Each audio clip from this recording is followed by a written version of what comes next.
Hay un hombre que gobernó sobre griegos, egipcios, babilonios y persas al mismo tiempo, sin que ninguno de ellos sintiera que había perdido su dignidad. Un hombre que conquistó el mundo conocido y sin embargo no lo llamó suyo, lo llamó de ellos. Eso no tiene sentido. Ningún conquistador de la historia ha pensado así, y sin embargo ocurrió. Y el imperio que construyó ese hombre se convirtió en la civilización más grande que el planeta había visto hasta ese momento. Un coloso que conectó 3 continentes, que inventó una forma de gobernar que aún hoy usamos sin saberlo, y que dio origen a lo que hoy conocemos como Irán. Esta es la historia del Imperio Persa, y te prometo que cuando termines de escucharla, vas a ver el mundo antiguo de una manera completamente diferente. Todo comenzó en un lugar que no parece el escenario ideal para fundar un imperio. Las tierras del actual Irán, hace 2600 años, eran una mezcla caótica de pueblos, tribus, pequeños reinos que peleaban entre sí por recursos escasos en un territorio lleno de montañas y desiertos. Allí vivían los medos, que habían levantado un reino respetable al noroeste. Y allí vivían también los persas, un pueblo emparentado con ellos, asentado más al sur, en una región que llamaban Persis, la actual provincia de Fars en Irán. Los persas eran un pueblo guerrero, orgulloso, pero en ese momento vasallos de los medos. Pagaban tributo, obedecían, aguardaban. Lo que nadie esperaba era que de ese pueblo sometido iba a surgir el hombre que cambiaría todo. Su nombre era Ciro, y antes de que te cuente lo que hizo, necesito que entiendas algo sobre cómo era ese mundo.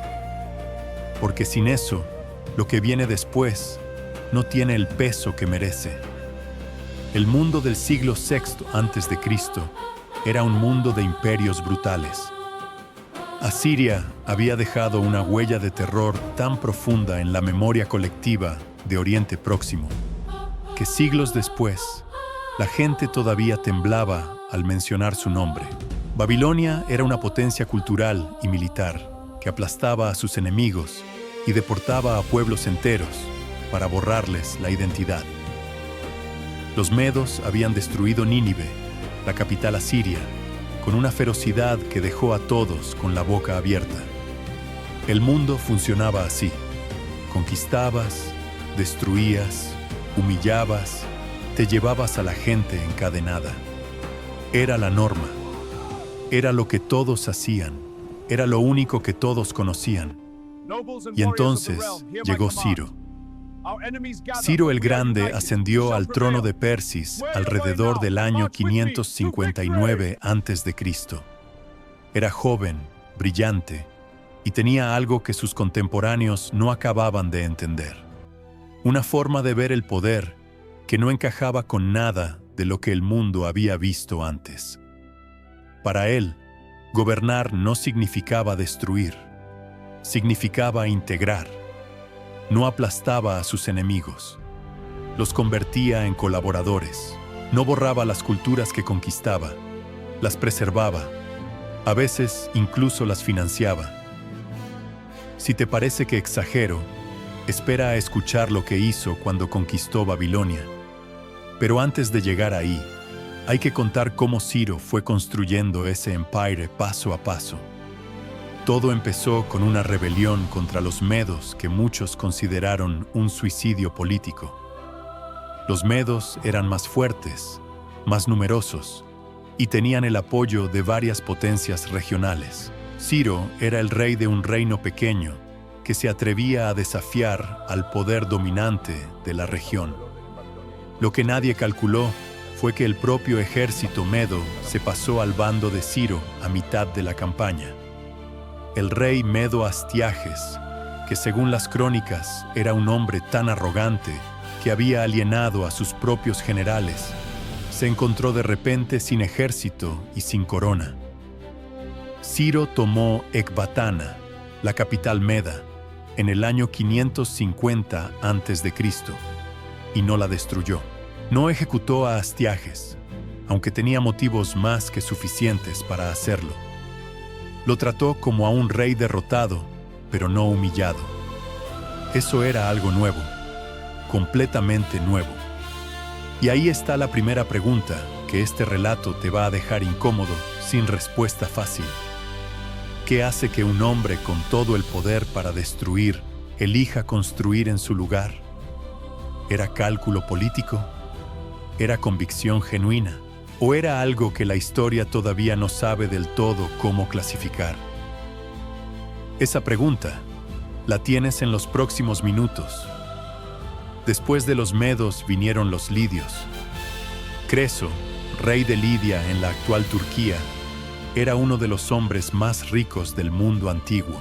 De hecho, es probable que hayas escuchado la expresión rico como Creso, y no es una exageración literaria. Lidia fue uno de los primeros lugares del mundo en acuñar moneda, y Creso había acumulado una fortuna que hacía palidecer a cualquier contemporáneo suyo. Creso consultó al famoso oráculo de Delfos antes de enfrentarse a Ciro. El oráculo le dijo que si cruzaba el río Jalis para atacar a Persia, destruiría un gran imperio. Creso lo interpretó como una promesa de victoria. El oráculo tenía razón en todo, solo que el imperio que iba a destruir era el suyo propio. La campaña fue rápida, brutal y decisiva. Ciro venció a Creso en Sardis alrededor del año 547 a.C. Y aquí viene otro de esos detalles que los libros de historia mencionan de pasada, pero que en realidad lo cambia todo. Según las crónicas griegas, cuando Creso fue capturado y estaba a punto de ser ejecutado en una pira, Ciro lo perdonó. Más que eso, lo mantuvo a su lado como consejero durante años. El hombre más rico del mundo, derrotado y humillado, se convirtió en uno de los asesores del rey que lo había vencido. Eso no ocurría en ningún otro lugar del mundo en ese momento. Si ya te suscribiste al canal, sabes que estas historias son exactamente lo que hacemos aquí. La historia que no te contaron en la escuela. Si todavía no lo has hecho, este es el momento. Porque lo que viene ahora es el episodio más extraordinario del reinado de Ciro, y no querrás perderte lo que sigue después. Babilonia. 1700 años de historia. La ciudad más imponente del mundo antiguo, con sus jardines colgantes, sus murallas que según Heródoto eran tan anchas que 2 carros podían circular por encima en sentidos contrarios, su torre Babel que llegaba a los cielos, su astronomía, su literatura, su medicina. Babilonia era el centro del mundo conocido, y en el año 539 a.C., Ciro la conquistó. Lo que ocurrió a continuación dejó a la gente de la época completamente descolocada. No hubo saqueo, no hubo masacre, no hubo destrucción de templos. Ciro entró en Babilonia y se presentó no como un conquistador, sino como un liberador. Hizo reverencia ante Marduk, el dios babilónico supremo. Anunció que los dioses de Babilonia no serían tocados. Y luego hizo algo que no tiene precedente en toda la historia antigua. Liberó a todos los pueblos que los babilonios habían deportado y mantenido cautivos, entre ellos los judíos, los mismos que llevaban décadas en el llamado cautiverio de Babilonia, añorando Jerusalén, rezando para que alguien los llevara de vuelta a casa. Ciro los liberó, les devolvió los objetos sagrados que los babilonios habían robado del templo de Salomón, les financió la reconstrucción del templo y se fue. En el libro de Isaías, en la Biblia, Ciro es llamado el ungido de Dios, el Mesías, el único gobernante extranjero en toda la historia bíblica al que se le da ese título. Un rey persa que no adoraba al Dios de Israel es llamado instrumento divino por los profetas hebreos. Eso no ocurrió por casualidad. Ocurrió porque Ciro hizo algo que ningún conquistador había hecho antes. Trató a un pueblo conquistado como seres humanos con dignidad propia. El cilindro de Ciro, una tablilla de arcilla descubierta en las ruinas de Babilonia en el siglo XIX, contiene la declaración oficial de su política de gobierno. Algunos historiadores lo llaman la primera declaración de derechos humanos de la historia. Otros dicen que esa descripción es anacrónica, que proyecta conceptos modernos sobre el mundo antiguo. Pero lo que nadie puede negar es que ese texto proclama la libertad religiosa, el respeto a las costumbres locales y la prohibición de la esclavización forzada de pueblos conquistados en el siglo VI a.C. Y ahí llega la pregunta que este relato no puede resolver por ti. ¿Era Ciro un genio político que calculó que gobernar con benevolencia era más eficiente que gobernar con terror? ¿O había algo más profundo, una convicción genuina sobre la dignidad humana que lo separaba de todos sus contemporáneos? La respuesta, honestamente, no la tenemos. Y ese misterio es parte de lo que hace que su figura siga fascinando a historiadores, filósofos y líderes políticos más de 2500 años después de su muerte. Ciro murió en el año 530 a.C., en campaña militar en las estepas del noreste, combatiendo a los masagetas, un pueblo nómada de Asia Central. Las versiones sobre su muerte varían. Heródoto cuenta que la reina de los masagetas, una mujer llamada Tomiris, cuyo hijo había caído en una trampa tendida por los persas, derrotó al ejército persa y buscó el cadáver de Ciro entre los muertos. Cuando lo encontró, metió su cabeza en un odre lleno de sangre y le dijo, según la leyenda, «Saciarte de sangre, que de eso nunca tuviste suficiente». Puede ser leyenda, puede ser historia real, pero lo que sí es seguro es que Ciro murió en combate y que lo que dejó atrás era el mayor imperio que el mundo había visto hasta ese momento. Lo que heredaron sus sucesores era algo sin precedentes. Un estado que iba desde el río Indo en el oriente hasta las costas del Mediterráneo en occidente, desde el Cáucaso en el norte hasta Nubia en el sur. 3 continentes conectados por una sola administración, por una red de carreteras, por un sistema de mensajería tan eficiente que los griegos lo describieron con admiración.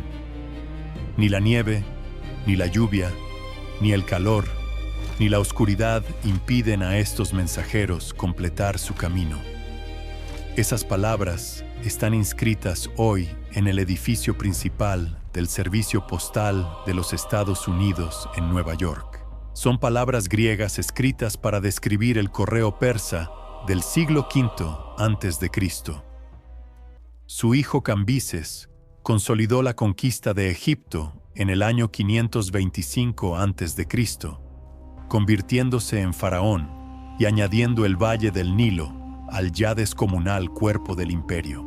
Pero fue el siguiente gran rey, Darío I, quien transformó ese conjunto de territorios conquistados en una maquinaria administrativa de una sofisticación que el mundo antiguo no había visto nunca.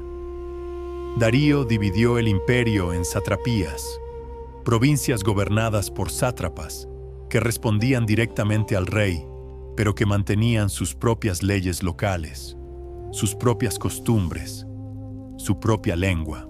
Construyó Persépolis, la ciudad ceremonial más impresionante de la antigüedad, cuyas ruinas todavía hoy en Irán dejan sin palabras a cualquiera que las visita. Conectó el río Nilo con el Mar Rojo mediante un canal, precursor del Canal de Suez, 2500 años antes de que los ingenieros del siglo XIX lo reimaginaran. Estandarizó los pesos y medidas en todo el imperio. Creó un sistema legal unificado. Estableció el arameo como lengua franca de administración, permitiendo que culturas completamente distintas pudieran comunicarse dentro de la misma estructura de gobierno. Y sin embargo, Darío tiene también el episodio más famoso de fracaso del Imperio Persa, ese que los griegos contaron durante siglos como su mayor gloria: las guerras médicas, la invasión de Grecia. En el año 490 a.C., el ejército persa cruzó el Egeo y desembarcó en la llanura de Maratón, a unos 40 kilómetros de Atenas. Lo que pasó ahí es conocido. Los atenienses, en inferioridad numérica aplastante, derrotaron al ejército persa en una de las batallas más influyentes de la historia occidental. Un mensajero corrió los 40 kilómetros hasta Atenas para anunciar la victoria. Cayó muerto de agotamiento al llegar, y ese gesto dio nombre a una carrera que hoy millones de personas corren en todo el mundo sin saber exactamente por qué. Pero aquí hay algo que los libros de historia occidentales rara vez enfatizan con suficiente claridad. Maratón fue una derrota táctica para Persia, no una catástrofe estratégica. El imperio persa en ese momento controlaba más de la mitad del mundo conocido. Grecia era una periferia, un conjunto de ciudades-estado pequeñas y constantemente peleadas entre sí. Darío murió antes de lanzar la segunda invasión. Su hijo Jerjes la ejecutó 10 años después, con un ejército que las fuentes antiguas describen en cifras que los historiadores modernos consideran enormemente exageradas, pero que incluso en sus estimaciones más conservadoras representaba una fuerza militar gigantesca. Jerjes incendió Atenas. La evacuaron antes, pero la quemó. Destruyó la Acrópolis, y sin embargo, las batallas de las Termópilas, Salamina y Platea frenaron la expansión persa en Europa. Jerjes regresó a Persia. Grecia no fue conquistada. Lo que casi nadie cuenta es lo que ocurrió después en Persia. Jerjes regresó a Persépolis y vivió 21 años más. El imperio siguió siendo el más grande del mundo. Las guerras griegas fueron un episodio más en una historia enorme. Cuando Esquilo escribió su obra Los persas, una de las primeras tragedias conservadas de la historia, no los describió como monstruos, los describió como seres humanos que sufrían la pérdida de sus hijos, que lloraban a sus muertos, que padecían las consecuencias de la ambición desmedida de su rey. Eso es extraordinario viniendo del lado que ganó. El imperio persa duró en total más de 200 años, desde Ciro hasta la conquista de Alejandro Magno en el año 330 a.C. Cuando Alejandro llegó a Persépolis, la quemó. Algunos historiadores dicen que fue un acto de venganza calculada por el incendio de Atenas. Otros dicen que fue un error, que Alejandro luego lamentó. Lo cierto es que Alejandro quedó tan profundamente fascinado por la civilización persa que adoptó sus costumbres. Se casó con una princesa persa, vistió ropa persa e intentó fusionar las culturas griega y persa en algo nuevo. Sus generales no lo entendieron. Lo vieron como una traición a la identidad griega. Pero Alejandro había entendido algo que Ciro ya sabía, que los imperios que duran no son los que destruyen lo que encuentran, sino los que lo absorben. El legado persa no terminó con Alejandro. Los partos retomaron la tradición iraní siglos después, y luego los sasánidas construyeron un segundo imperio persa que duró 4 siglos más, que rivalizó con Roma y con Bizancio, que preservó la filosofía griega cuando Europa la había olvidado. y que fue el estado más poderoso de Oriente Próximo hasta la llegada del Islam en el siglo VII. Y aún entonces, la identidad persa sobrevivió. El idioma, la cultura, la memoria colectiva, todo sobrevivió. El Islam persa produjo a Rumi, a Avicena, a Omar Khayyam, a tradiciones poéticas y científicas que cambiaron al mundo. Irán hoy, con toda su complejidad política, con todas sus contradicciones modernas, lleva en su nombre la misma raíz que tenían esos pueblos del siglo VI a.C. Irán significa tierra de los arios, de los iranios, de ese pueblo que salió de un rincón montañoso del mundo y construyó el primer intento serio de gobernar la diversidad humana con algo parecido al respeto. Hay un último detalle que quiero dejarte, porque creo que lo resume todo mejor que cualquier análisis. En el Museo Británico de Londres hay una vitrina. Dentro de esa vitrina hay un cilindro de arcilla de unos 23 centímetros de largo, cubierto de escritura cuneiforme. Es el cilindro de Ciro. Tiene 2560 años. Y en ese cilindro, un rey que gobernaba el mayor imperio de su tiempo escribió que ningún pueblo debería ser obligado a abandonar sus dioses, su lengua o sus costumbres, que los habitantes de las tierras conquistadas merecían vivir en paz, que él, el rey, estaba allí para protegerlos, no para dominarlos. No sé si Ciro lo cumplió siempre, no sé si era un cálculo político o una convicción genuina, pero sé que nadie antes que él lo había escrito. Y sé que ese texto viaja todavía hoy, en forma de réplica, en el edificio de las Naciones Unidas en Nueva York, como símbolo de lo que la humanidad aspira a ser cuando se comporta mejor que sus instintos más oscuros. Si esta historia te dejó pensando, si ves el mundo antiguo un poco diferente que hace 20 minutos, entonces ya sabes lo que tienes que hacer.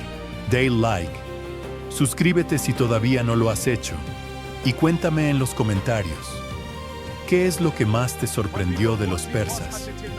Porque las respuestas que dejan ahí siempre terminan siendo la mejor parte. El imperio persa no fue perfecto, ningún imperio lo es, pero fue el primero en intentar algo que el mundo tardó siglos en volver a intentar: gobernar la diferencia sin destruirla. Y eso, en un mundo que entonces, como hoy, tenía tantas razones para hacer exactamente lo contrario, es una historia que vale la pena contar.